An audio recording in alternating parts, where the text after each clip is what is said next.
Hello everyone, my name is Red Dragon and today we are in War Thunder for the first video in a series I'm going to call Welcome to War Thunder. Over the last several weeks I've noticed that there have been a lot of new players coming to the game, and I wanted to share a little bit of my experience and thoughts on the game with people who may not be familiar with it or who are looking into the game and want to know how to be the most effective player they can be. A couple of things before we get started. I have been a War Thunder player for 7 years. I started playing the game shortly after it came out in 2013. I am what I would say is average. I am not a try-hard. I am not a professional at this game. I'm just someone who has played it enough to kind of grasp how it works. I am still working on earning all the achievements and the vehicles. I've only just barely scratched the surface as far as American jets are concerned, and in every other country I'm basically halfway there, and not even there in these newer countries that have been added. So I very much consider myself a casual War Thunder player. Now, there are a lot of places I could start this series. I could start talking about the battle rating system. I could start talking about, the different game modes. I could talk about the different countries. I could talk about the economy, how best to grind lions, all the achievements, all the side missions. But I figured the best thing I could do for new players was to recommend to them vehicles that would help them not only learn the strategies of the game, but be the most effective and also the most fun. So for the next few weeks, I'm going to do a series of videos on the 5 best vehicles for both the air and ground forces tree for each nation, my recommendations on how to use them, their high points, their low point, and how you can best implement them to get the most out of your early War Thunder career. A few caveats before we go forward. I'm only choosing 5 vehicles at a time because that's the maximum number of crew slots a brand new player has access to without spending Golden Eagles or Silver Lions.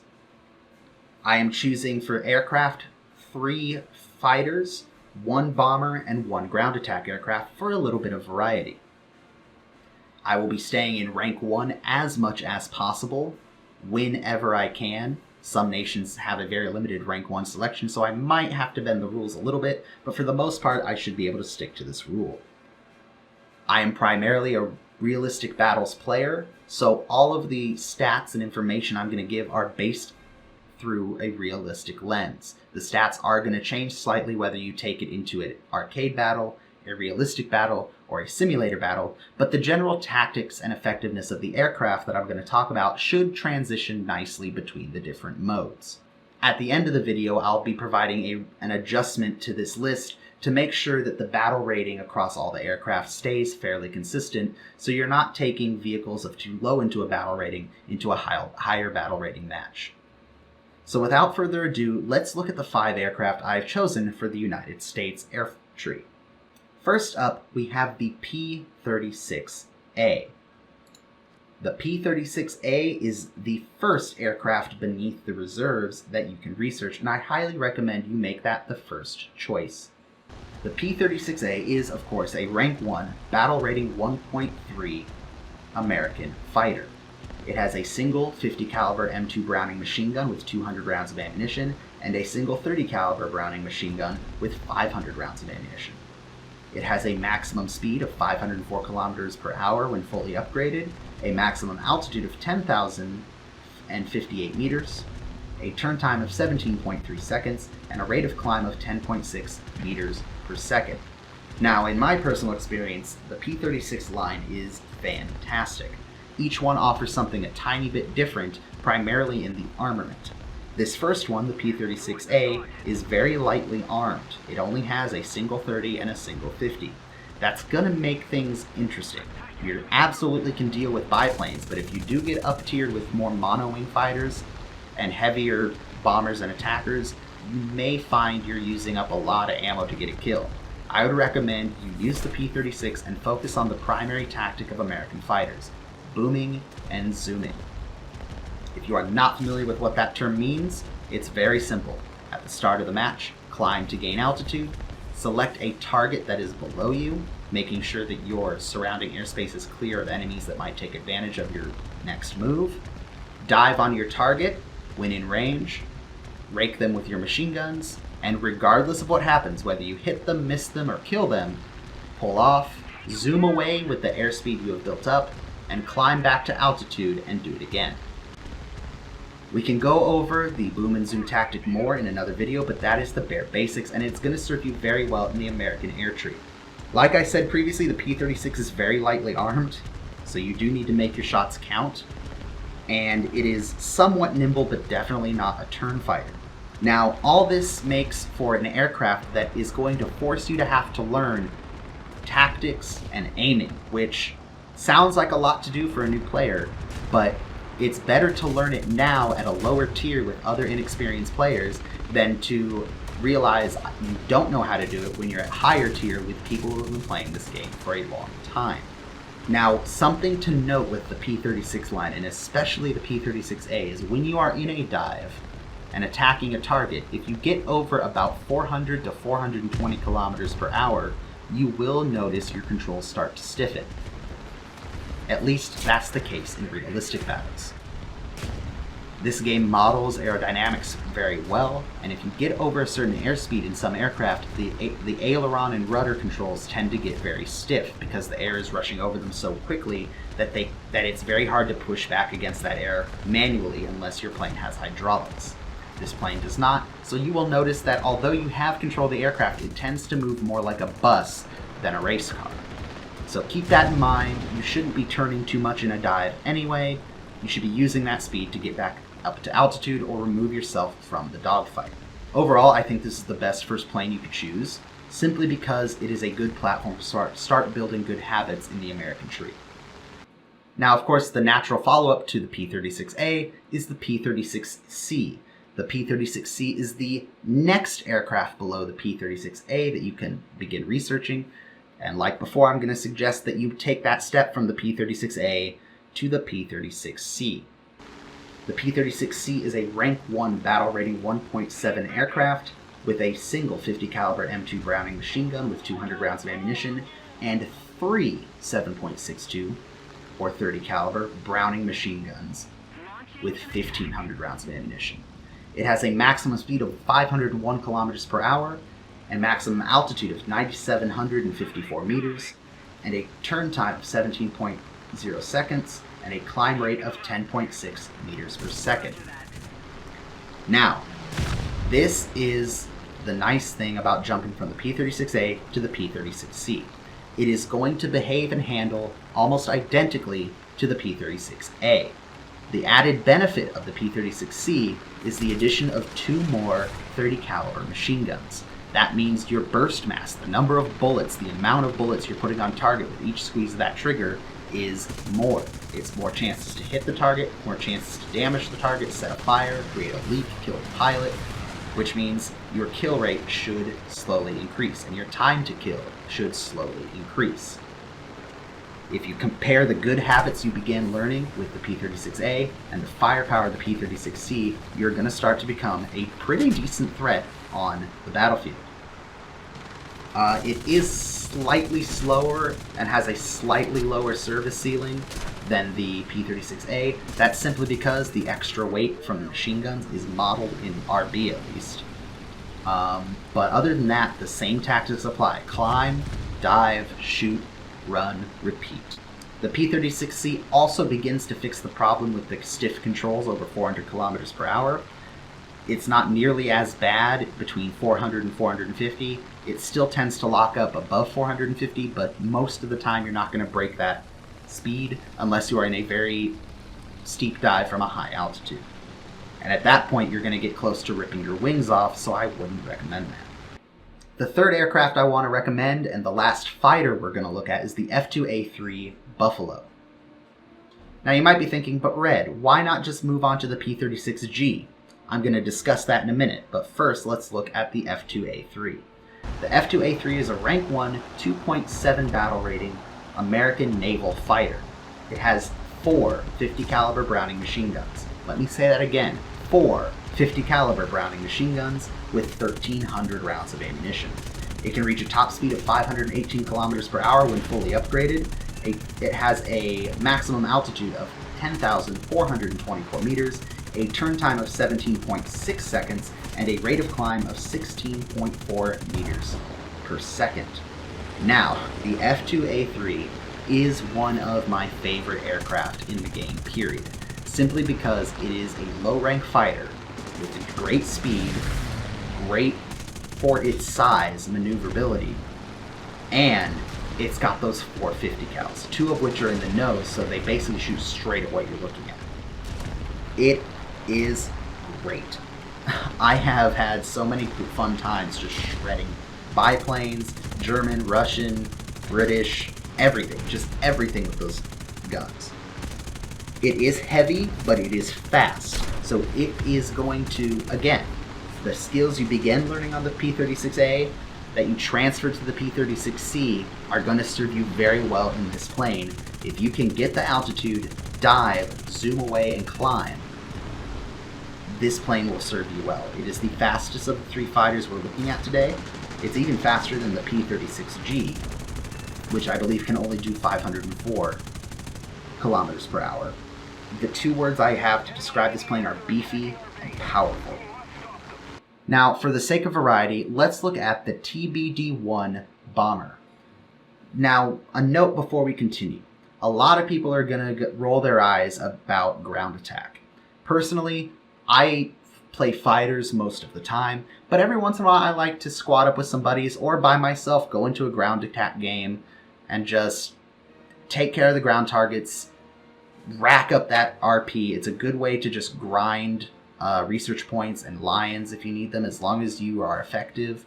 So I don't want to leave them out, and I want to add a little bit of variety and mix, especially for those of you who are going to take this loadout into arcade battles. You might want the option to bomb some ground targets if your team is losing to help bring back those tickets. But anyway, let's look at the stats of this thing. So the TBD-1 is a naval torpedo and dive bomber at rank 1, battle rating 1.3. It has a single 12.7 or 50 caliber Browning machine gun with 500 rounds in the nose, a 7.62 or 30 caliber Browning machine gun in the turret with 600 rounds, and it has a variety of bomb loads to suit your needs. It can carry 12 100-pound bombs, or a torpedo, or 2 500-pound bombs, and 6 100-pound bombs.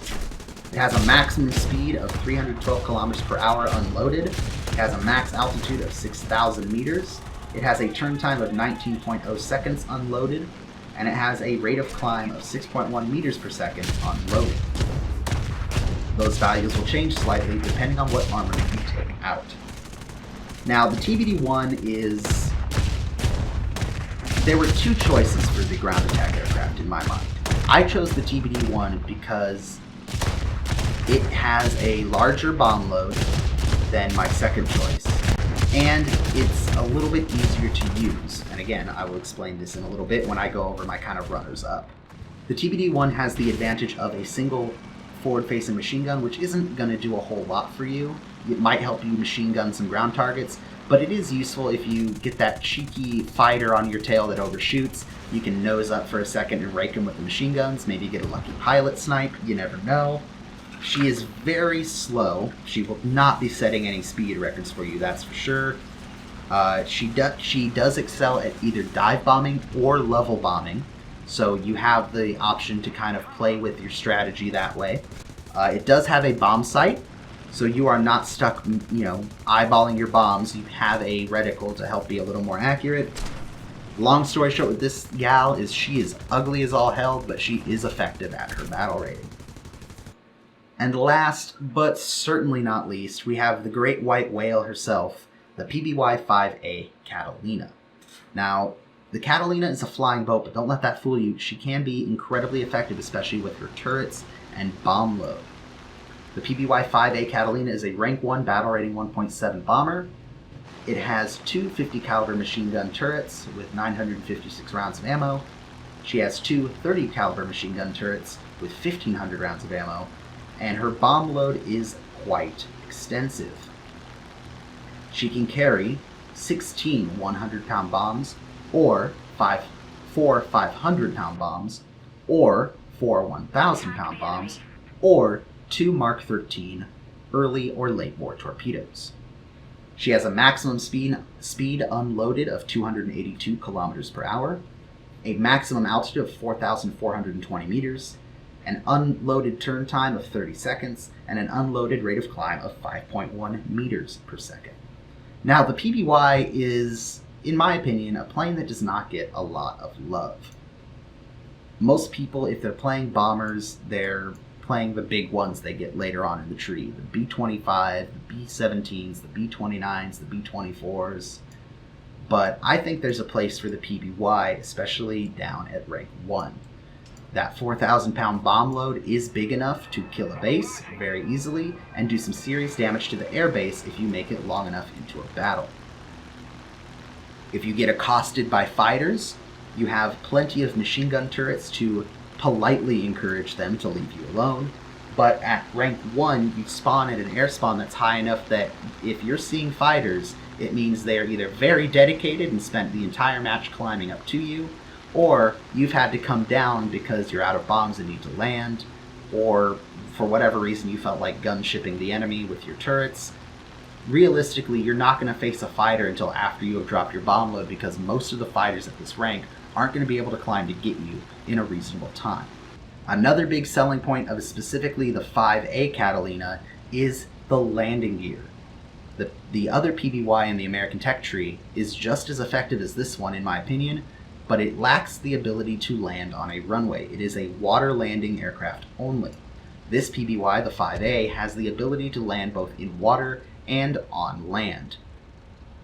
This makes landing and rearming, especially for newer players, a hell of a lot easier, as a single mishap could cause you dipping a wing, ripping it off, and because you're such a new player and your crews are so unskilled, you may not be able to repair the aircraft effectively, and you've just booted yourself out of the match because of it. The PBY-5A's landing gear negates that whole problem. So those are the 5 that I would recommend, and now there's an adjustment that I want to make for arcade battle players. For arcade battle players, the battle ratings of these planes are fairly cohesive, 1.7, 2.0, 2.0, 1.7, but the F2A3 kind of messes that up by dragging you up into a 2.7 match. You do not want to be potentially dragged into a 2.7 or 3.7 match while flying 1.7 aircraft. So a simple fix for this is replace the F2A3 with the F2A1. The F2A1 is a 2.0 battle rating plane.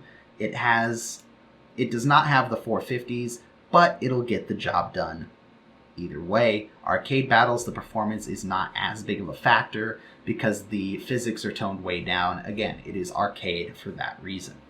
Now, there were 3 airplanes that I was going kind of back and forth on whether I should make them in the lineup or the first one in the lineup. Those are as follows: the P-36G, the successor to the P-36A and C. If you wanted to swap that out for the F2A3, it's going to be just as effective. It has 250s and 430s, sorry. 250s and 430s, so the burst mass, the amount of rounds on target, are going to still be incredible for you. Plus, you are on a platform that you have made yourself familiar with over the last 2 airplanes. The handling is the same, the statistics are almost the same. It's just going to help you reinforce those good habits with a better chance of killing your target because the amount of rounds you're putting down range. Why did I choose the F2A3 over the P-36G? It was purely a matter of variety. I could have gone with all 3 P-36s, but I wanted to show a little bit more of the American tree. I would say F2A3, P-36G, either or is fine. Try both, pick your favorite. The other one I was flip-flopping on was the TBD-1 or the SB-2U3. The SB-2U3 is not a bad ground attack aircraft. It has the added benefit over the TB3 of being faster, a little bit more maneuverable, and has 4 forward-firing 50 caliber machine guns and a 50 cal gun in the turret as opposed to a 30. The reason I chose the TBD-1 over the SB-2U3 is because the SB-2U3's bombing system is a little different. The SB-2U3 has a trapeze bomb drop system for the center bomb, either the 500 pound or the 1000 pound, whatever your loadout is. That trapeze system takes some getting used to. There is a slight delay from when you hit the spacebar to drop your bomb until that bomb actually swings out and releases. It takes some getting used to know when to drop the bomb to be effective in the SB2U3 and the SB2U2 and any other plane with a trapeze bomb system. The TBD-3 suffers from being slower and not as heavily armed with forward-facing armament, but the bomb drop is a clean separation like most bombers, and it's a little bit easier for new players. So if you've played the TBD-1 and want to try something a little different, take out the SB2U, play with that bomb drop feature, maybe in test drive or arcade battles, and get a feel for when you need to release the bomb versus in the TBD-1. And the last flip-flop is the PBY-5A Catalina for the B-18A frontline bomber. This one, again, it's simply a matter of semantics. The PBY-5A Catalina has a bigger bomb load, but is slower and bulkier and goofier looking. The B-18A is faster at 366 kilometers per hour, and this is not fully upgraded, so it's probably even a little bit faster than that. It does not have as many turrets or as heavily armed of turrets, but it does have a single 2,000-pound bomb. So if you want a little bit more ease, I guess you could go with that. It does have bomb bay doors, which is just one more thing you have to do before dropping the bomb. Make sure the bomb bay doors are open, as opposed to the Catalina, just drop right off the wing. I personally chose the Catalina simply because it was, again, more variety, more of a unique, weird, float plane or flying boat to look at as opposed to just another twin-engine bomber. And I think the Catalina is going to be more effective in most situations than the B-18A, simply because it's a little beefier, a little more heavily defended, and carries a slightly larger bomb load. And with that, those are my 5 aircraft I would recommend for the Rank 1 American Air Tree to new players. I think they can be incredibly effective, and they the fighters especially start instilling those good tactics for the American lines. But that's just my opinion. I want to know what you guys think. If you're a new player, have you tried any of these aircraft out? What do you think? If you're a more experienced player, what did you think of these aircraft when you flew them? I'm also open to answering any questions you might have about the game if you're a new player. If there's a specific plane you want to take a look at in any of the trees or you want me to talk about, feel free to let me know. If there's a specific question about how the game works or anything along those lines, hit me in those comments below. And now, if you would please indulge me, I'm gonna do some shameless plugs. First off, the thumbnail for today's video was actually submitted by a member of the community on our brand new Discord server. The thumbnail was submitted by Just Call Me Mind, who actually found me through Twitch. So the two things I want to share with you are we have a community Discord server. The link is in the description below, and I've been live streaming on Twitch. The link to that is also in the description below. As always, please subscribe, like the video, hit the notification bell if you enjoyed what you saw, and if Discord or Twitch aren't your thing, go follow me over on Twitter so you can get updates when new videos or streams go live. That's it for today. Thank you for hanging out, and I'll see you in the next one.